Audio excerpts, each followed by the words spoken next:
Amidst the haze of a spring day, it's not really visible to the naked eye, but the effects of this huge volcanic ash cloud are being felt across the UK, with all but emergency flights now suspended.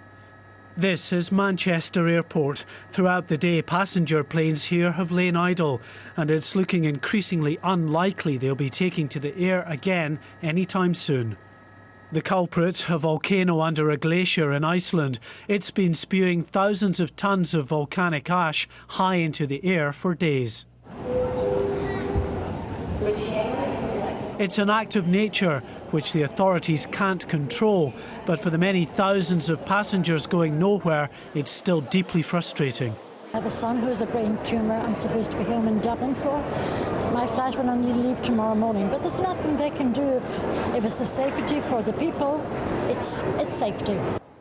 This party of racing cyclists were due to fly off from Manchester to Mexico to take part in an elite race over the weekend. It's big problems for us, really. We don't really know what's going to go on or where we're going to end up. If we can get on all the flights, so it's big devastation, really. If the guys can't get settled pre-race and get organised, then we may not start, in which case, tour over. And at Newcastle, others planning weekends away had little else to do but wait We've waited for 5 hours and drown their sorrows. I was very upset this morning, really upset this morning. I was crying my eyes out. If we don't fly tomorrow, they've said that we can get my money back, but if not, I don't know where we're going to go.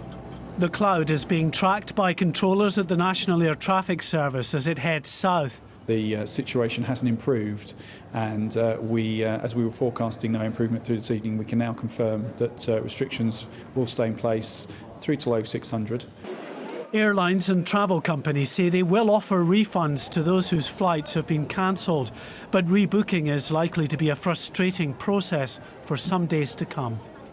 If you're travelling any time really through this weekend, you need to be keeping in contact with airports and airlines, understanding what is happening to your operation and planning accordingly and checking your policy. Don't bury your head in the sand and just ignore it if you think you're flying the next few days. Be aware.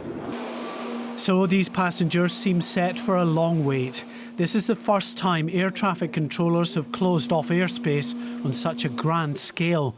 But unless Mother Nature relents, it might not be the last.